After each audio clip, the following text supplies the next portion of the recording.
প্ৰত্যেকগৰাকী দৰ্শককে বহুত ধন্যবাদ জ্ঞাপন কৰিছো যেসকলে কয় মাদ্ৰাছা বন্ধ কৰিব লাগে তেওঁলোকে ভাৰতৰ ইতিহাস পঢ়িব নাজানে আৰু যাৰ শিক্ষা নাই ভাৰতীয় সংবিধান নাজানে তেওঁ মাদ্ৰাছা বন্ধৰ কথা কয় মাদ্ৰাছা ভঙাৰ বিৰুদ্ধে মাদ্ৰাছাৰ বিৰুদ্ধে কথা কোৱা সকলৰ বিৰুদ্ধে এতিয়া জাঙুৰ খাই উঠিছে এনেদৰে ইন্তিয়াজ এই মুহূৰ্তত সেই খবৰ জনোৱাৰ চেষ্টা কৰিছো এবোৰত ডাঙৰ খবৰ জনোৱাৰ চেষ্টা কৰিছো যি সকলে কয় মাদ্ৰাছা বন্ধ কৰিব লাগে তেওঁলোকে ভাৰতৰ ইতিহাস পঢ়িব লাগে যাৰ শিক্ষা নাই ভাৰতীয় সংবিধান নাজানে তেওঁ মাদ্ৰাছা বন্ধৰ কথা কয় ৰাজা ৰামমোহন ৰায়ে পঢ়িছিল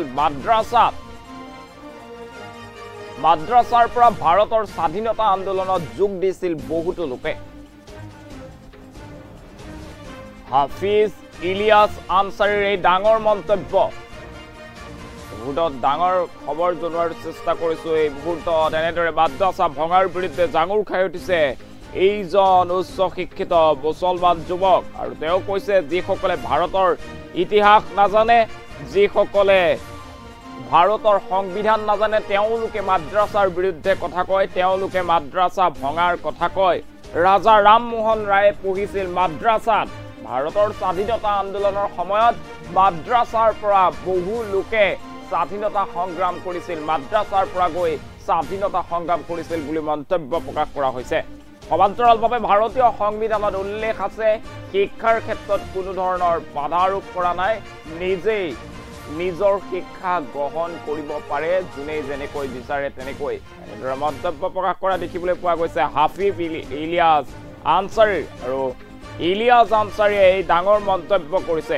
ইলিয়াছ আনসাৰীৰ মন্তব্য যিসকলে মাদ্ৰাছা ভঙাৰ কথা কয় সেইসকলে ভাৰতৰ ইতিহাস নাজানে সেইসকলে ভাৰতৰ ইতিহাস পঢ়িব লাগে বুলি ডাঙৰ মন্তব্য কৰা দেখিবলৈ পোৱা গৈছে যিসকলে কয় মাদ্ৰাছা বন্ধ কৰিব লাগে তেওঁলোকে ভাৰতৰ ইতিহাস পঢ়িব লাগে যাৰ শিক্ষা নাই ভাৰতীয় সংবিধান নাজানে তেওঁলোকে মাদ্ৰাছা ভঙাৰ কথা কয় ৰাজা ৰামমোহন ৰায় বহুতো ডাঙৰ ডাঙৰ লোকে মাদ্ৰাছাত পঢ়িছিল আৰু মাদ্ৰাছাৰ পৰা বহু লোকে ভাৰতৰ স্বাধীনতা সংগ্ৰামত যোগদান কৰিছিল বুলিও মন্তব্য প্ৰকাশ কৰিছে এইজন উচ্চ শিক্ষিত যুৱকে এবাৰ দেখিবলৈ পোৱা গৈছে মাদ্ৰাছা ভঙাক লৈ মুছলমান এনেদৰে একাংশ উচ্চ শিক্ষিত যুৱক জাঙুৰ খাই উঠিছে তেওঁলোকে কৈছে যে যিসকলে ভাৰতৰ ইতিহাস নাজানে যিসকলে ভাৰতৰ সংবিধানৰ কথা নাজানে সেইসকলে মাদ্ৰাছা ভঙাৰ কথা কয় মাদ্ৰাছাৰ বিৰুদ্ধে কথা কয় এনেদৰে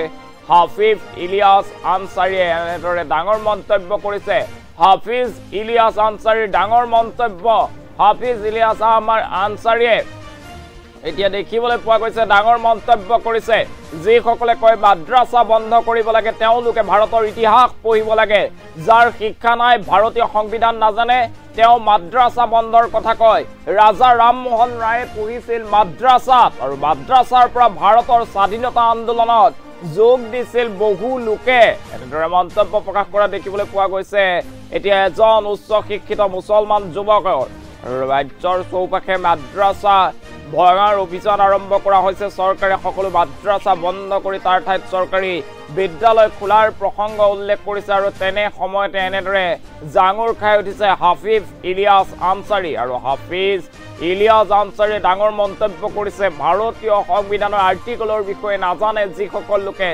সেইসকলে এনেধৰণৰ কথা কয় মাদ্ৰাছাই সেকুলাৰিজমৰ কথা কয় মাদ্ৰাছাৰ পৰা শিক্ষা দান কৰা হয় আৰু ভাৰতৰ স্বাধীনতা আন্দোলনত এনেদৰে মাদ্ৰাছাৰ পৰা বহু লোকে ভাৰতৰ স্বাধীনতা আন্দোলনত যোগদান দিছে বুলিও ডাঙৰ মন্তব্য কৰিছে এনেদৰে হাফিজ ইলিয়াছ আনসাৰীয়ে এই মুহূৰ্তত তেওঁৰ মন্তব্য আছে মন্তব্য আগবঢ়াইছো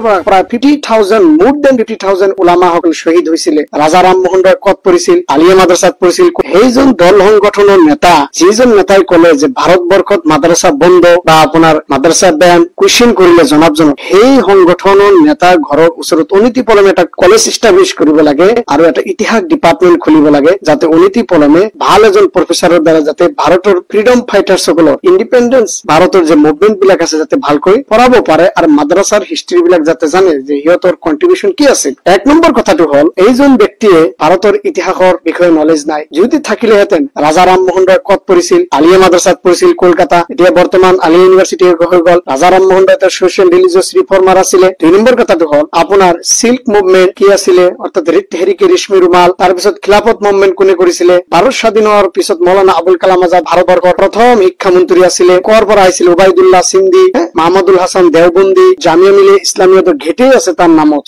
এই হিষ্ট্ৰীৰ বিষয়ে নাজানে। ভাৰতবৰ্ষৰ পৰা প্ৰায় 50,000 মোৰ দেন 50,000 উলামাসকল শ্বহীদ হৈছিলে। গুৱাহাটীৰ পৰাও আছে, কামৰূপৰ পৰাও আছে। এই বিষয়ে যে নলেজ নাই, তেওঁ নলেজ দিব লাগিব। কন্ট্ৰিবিউশন যে উলামা হযৰতুল মাদ্ৰাসাৰ যি দেওবন্দ মুভমেন্ট কি আছিলে, আলিগড় মুভমেন্ট কি আছিলে নাজানে। এই মাদ্ৰাসাৰ যিটো কন্ট্ৰিবিউশন উলামা সকলে যে মাদ্ৰাসা মহাত্মা গান্ধী, নেহেৰু, বি আৰ আম্বেদকাৰ সকলোৰ লগত, সুভাষ চন্দ্ৰ বোসৰ লগত মিলি সেকুলাৰ এটা বনাই যে ভাৰতবৰ্ষ ব্ৰিটিছৰ পৰা স্বাধীন কৰিছে নাজানে। 2 নম্বৰ কথাটো হল এইজন ব্যক্তি he doesn't know even the constitution of India ল।